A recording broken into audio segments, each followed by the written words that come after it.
বলে কবরের প্রশ্ন হবে তিনটা, না কবরের প্রশ্ন হবে চারটা। কয়টা? জোরে বলেন কয়টা? চারটা। মুখস্থ আছে তো, নাহলে কইরা নেন। কবর বড় ভয়াবহ জায়গা ভাই, কবর বড় ভয়াবহ জায়গা। কাউকে চিনবে না, প্রধানমন্ত্রীর ছেলে, হুজুরের ছেলে, খতিবের ছেলে, হাফিজের ছেলে চিনবে না। কবর দেখবে আমল আছে কিনা। সুবহানাল্লাহ বলেন। সুতরাং আমল নিয়ে কবরে যাইতে হবে ভাই, কাউকে চিনবে না। কবরের জিন্দেগি যখন রাখা হবে, আপনাকে রাখা যখন হবে, আমরা বলি না যে তিনটা প্রশ্ন কবরের মধ্যে করা হবে, এরকম বলি না? কবরের মধ্যে যে তিনটা প্রশ্ন করা হবে, তিনটা প্রশ্ন করা হবে। কবরের মধ্যে তিনটা প্রশ্নের কথা যখনই আলোচনা আসে, হুজুর আরবি তো পারি না, প্রশ্নের জবাব দেবো কিভাবে? আসলে তো আরবি পারেন না। আরবি ভাষাকে আপনি পারেন না।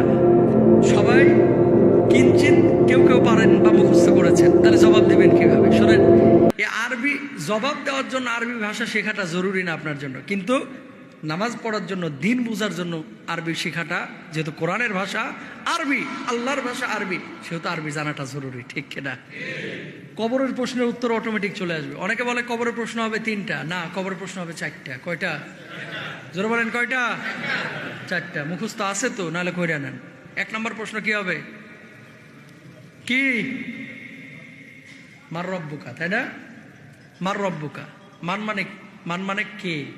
মান মানে কে? রব্বু মানে রব, কা মানে তোমার, মানে কে তোমার রব। ভাঙে ভাঙে অর্থ করলে মার রব্বুকা আমরা এক কথায় বলে ফেলি, তোমার রবকে, ঠিক কিনা? তা আমাদের রবকে, আমাদের রব রব্বি আল্লাহ, তাই না? তা আমার রব হচ্ছে আল্লাহ, রব্বুন আল্লাহ। আমাদের রব হচ্ছে কে? আল্লাহ। 2 নম্বর প্রশ্ন কি হবে? মা দিনুকা, দিন কি? জোরে বলেন ইসলাম। ওমান নবিয়ুকা,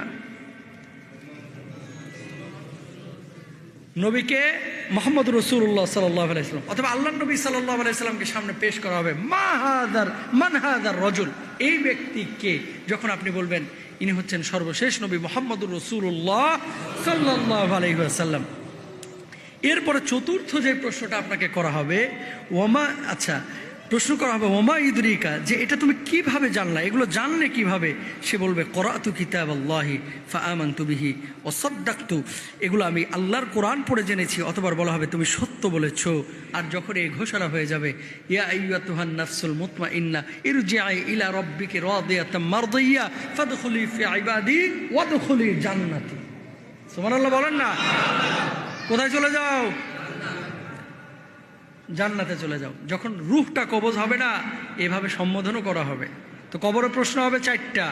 তোমার রবকে, তোমার দিন কি, তারপরে তোমার নবীকে বা এই ব্যক্তিকে।